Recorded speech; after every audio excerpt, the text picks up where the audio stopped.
Yeah, well, it's a funny state because historically the state has tended to vote more conservative for governor and president than it has for a lot of the down ballot races. The down ballot races have tended to go to Democrats, at least in recent decades.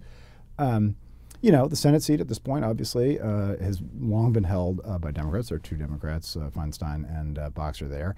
But, there's a lot of time, too. And anything, any kind of October surprise is always a possibility. It feels to me more likely that there would be some sort of surge that would go the other way, that would create a last-minute interest in Democrats in voting, either because they become alarmed that some of these seats really could go away,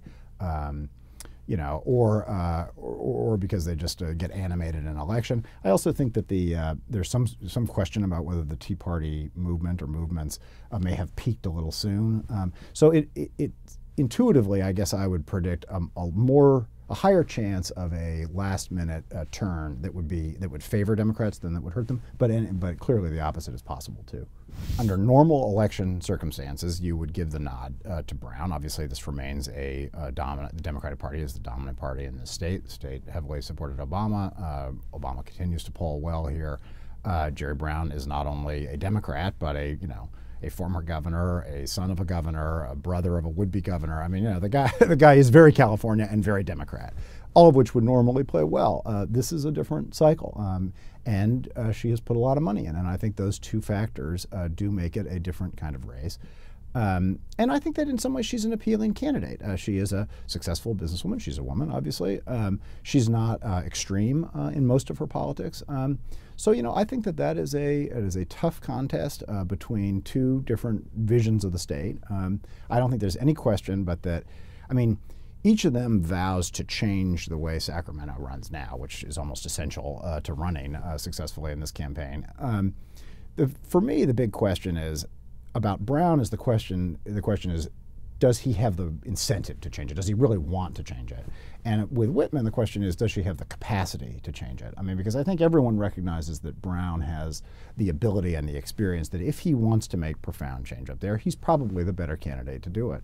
On the other hand, Whitman, I think, genuinely articulates the idea that something fresh is needed. For her, I think the real challenge is to answer the question, what does she bring to the table that Schwarzenegger didn't? Because he came on a sort of similar, personality profile that she brings, and he has really struggled, obviously. So, for her, a big question, I think, is where can she be successful where he hasn't been? The amount of money that Meg Whitman has put in this campaign does create problems for her.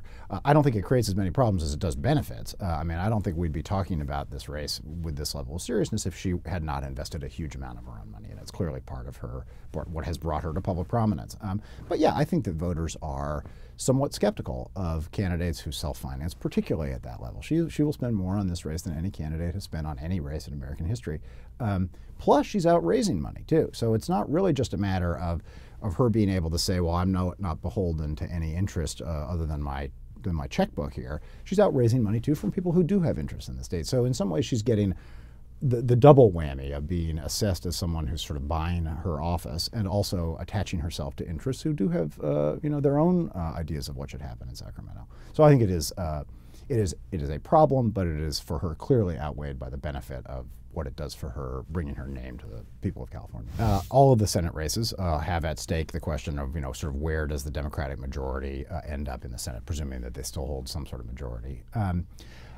It feels to me that in that race that Fiorina has a real challenge, which is to persuade Californians that her politics really are sort of commensurate with this state's. She is a very conservative candidate, and she does rely heavily on Tea Party support in order to get her across the finish line.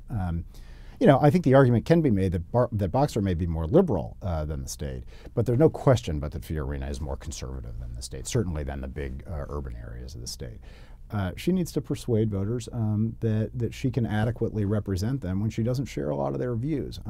And I do think that she's going to have a hard time doing that. I haven't seen up-to-the-minute polling, but everything I've seen up to this point suggests that she trails Boxer always by a little bit more than whatever the difference is in the Whitman-Brown race. And I've never seen her quite close that gap completely. So unless she's got a plan for these closing weeks, I do think she's going to run as an underdog.